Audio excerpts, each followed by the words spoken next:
Hey guys, so this video is going to be a bit different than my other videos because this is going to be for educational purposes, you could say. And I'm going to be addressing a topic today that has been going in the fandom for quite some time, and I'm going to explain why you cannot have that view on the matter because there is evidence that disproves it. And that is the fact that people are saying that the Clone Wars movie and the first 6 seasons of the Clone Wars show are not canon and they are not true Star Wars. And I am here to explain why that is false. That is a false statement. And that's because, well, first I'm going to say there are so many things that were introduced in the Clone Wars that are in core Legends material. Like, for example, the Jedi Path. I'm going through these books in the order that I've read them. This is an actual book that exists both in real life and in Star Wars. And Luke recovered this from Palpatine's fortress on Vis. And he wrote in it at the Jedi Praxium 24 ABY.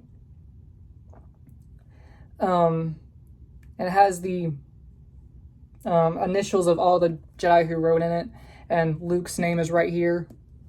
Like Ahsoka, she wrote in this, and she made her debut in the Clone Wars.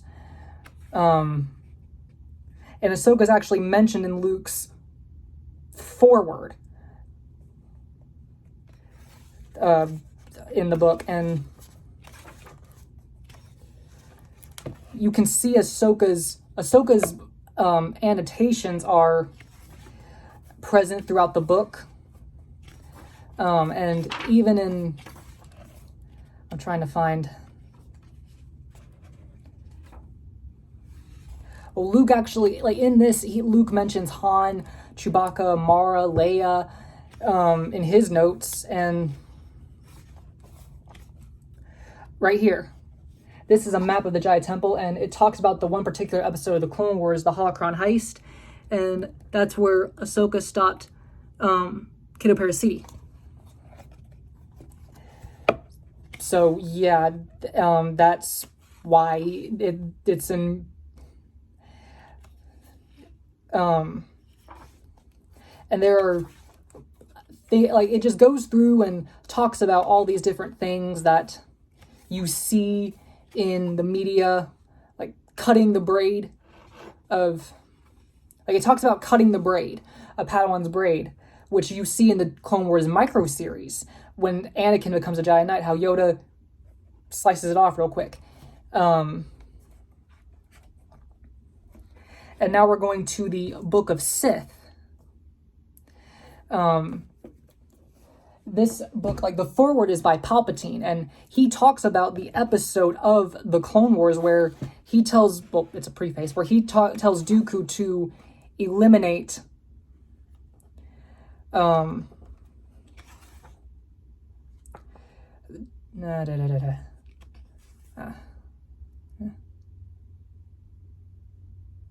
to eliminate Ventress in the Clone Wars.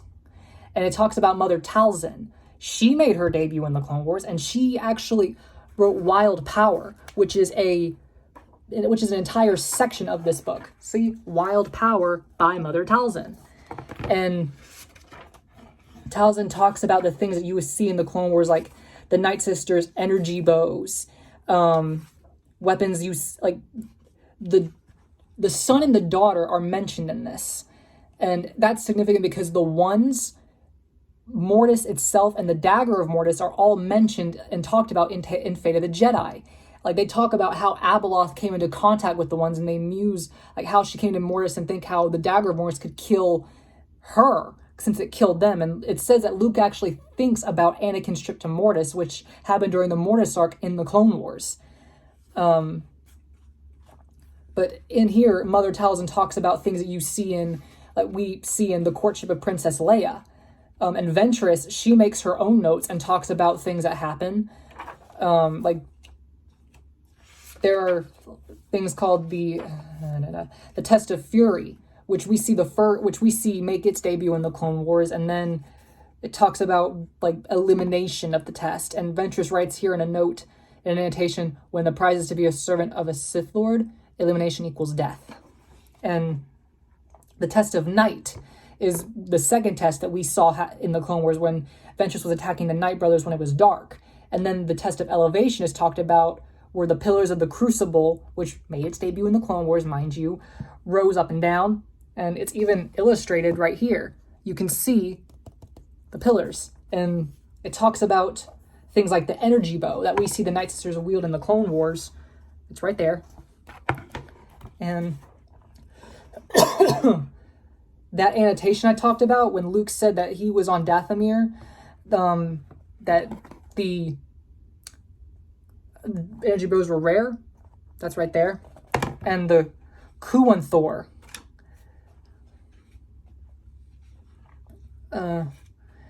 That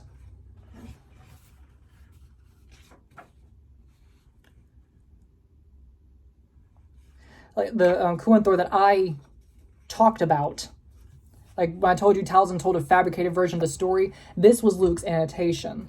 He says, I heard the story a little differently. Yoda negotiated a truce with Mother Rell and left the shipwreck in peace, and Mother Rell was definitely not a Night Sister, which I talked about in my Courtship of Princess Leia video. And it also mentions things that appear in Star Wars Galaxy, and things that appear in the Star Wars Legends comics, like Surge of the Briar. All that only makes one appearance outside this book.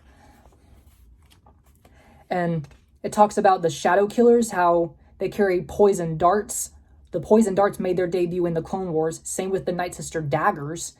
And they have this spirit that allows them to operate between the physical and spiritual realm, which we see Ventress, Karis, and Nalith all walk through in the Clone Wars. And it talks about transforming a warrior into a being of hulking muscle and bone. That happened to Savage Opress in the Clone Wars. That was the first time it happened. And Plagueis. Well, first of all, I should say Talzin herself is mentioned in the Plagueis novel by Maul's mother Caecina and by Palpatine and by Plagueis. And Plagueis, in his notes in this book, like they start here, Plagueis mentions Mortis. And he even draws an illustration of it. Hold on, let me find it.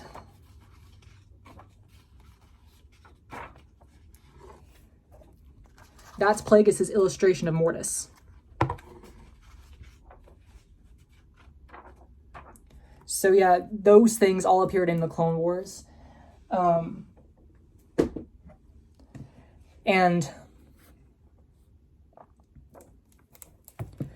the Bounty Hunter's Code. This is Legends. It talks about a lot of things that made their debut in the Clone Wars, like Duchess Satine, the city of Sundari, the Mandalorian personal guards, the ones that wield the stabs that are guarding Satine, and it talks about Lux Bonteri, who made his debut in the Clone Wars, and it even talks about an episode from season 4 of the Clone Wars where Lux used a holotrace device to trace the transmission from Count Dooku. And it was that episode where it was with Ahsoka and all those things. You know what I'm talking about. And the Imperial Handbook, lastly. It talks about, like, it was, like I said, I told you guys in my Maul Lockdown video that this came out after the Legends timeline was discontinued, but it has been marked as Legends. And it has things that appear in canon, but since they're in this book, those things are also Legends. And there's a report in here by Nala Se that I need to find. And Nala Se made her debut in the Clone Wars.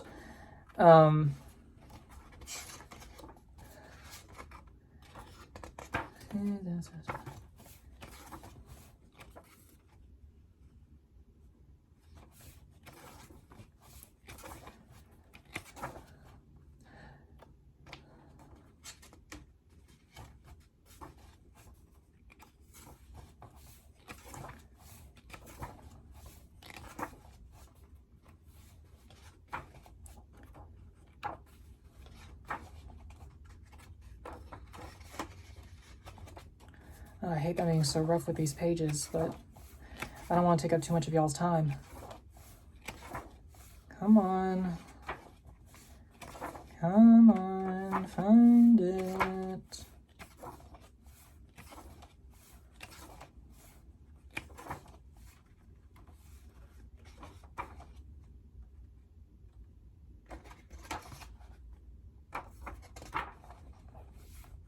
Ah, here it is, by Nala Se. She talks about how the reports of anomalous behaviors on Christophsis, which was the episode of the Clone Wars, The Hidden Enemy, where Ventress bribed a clone named Slick to leak information to the Separatists. And he was arrested, and Ringo Vinda, which was the space station where Tup's inhibitor chip malfunctioned. He killed Jedi Master Tiplar, and it came that whole thing with Fives and almost discovering Order 66, but that was stopped. And I should say that in the Clone Wars movie, in the deleted scene with the Rancor fight, Ventress says to Anakin, "I've learned much since we've last met. Allow me to show you." Ventress is most likely referring to the time in the Clone Wars micro-series where Anakin and her had a duel on Yavin 4. But yet, all this stuff, like that came out in the Clone Wars, has been marked under canon. And the Book of Sith, I should say, Luke recovered this from Biss as well. So you've got all these books that have been marked as legends that Luke himself has written in, that talk about things that happened, that made their debut in the Clone Wars. So you cannot say that the Clone Wars movie and show aren't canon, because there's only a few exceptions with what's canon and what's legends and what can be both. Those exceptions are the prequels and the original trilogy, the Clone Wars movie, the first 6 seasons of the Clone Wars, and the Son of Dathomir comics. So those things are officially listed as a part of legends and canon. So you can't say that core Legends material is not the true Star Wars, because while the Clone Wars was a kids show, it's mainly meant for kids. It's ultimately for everybody, and it was established that all that stuff did happen in Legends. But yeah, that's all that I have to say. I just wanted to get all that off my chest, just to clarify that there is, in fact, evidence that point to, like, why saying these, like, the Clone Wars show and movie aren't real Star Wars, are not truly part of the Legends timeline, because they are. And all of this, there's so much lore that's been established that made its debut in those things. But yeah, that's all that I have for this. I just needed to get that off my chest. But I just want to go ahead and say, if you still think that the Clone Wars show and movie are not part of the Legends timeline, you can just keep that opinion, even though there is evidence that suggests otherwise. But I can agree to disagree. But yeah, that's all that I have. Thank you guys for tuning in with me on these videos. And I just want to say that announcement video I made where I would be demonstrating how amphistabs work a few weeks ago, that will either come out later this week or next week. So be sure to tune in for that. But yeah, I'll see you guys then. And I'll be demonstrating some of the things that amphistabs could do. So I hope you guys are keeping a lookout for that one, and I cannot wait to see you then. So thanks for watching my 2 videos today. Be sure to like, comment, subscribe, and I'll see you guys in the amphistabs video. Bye!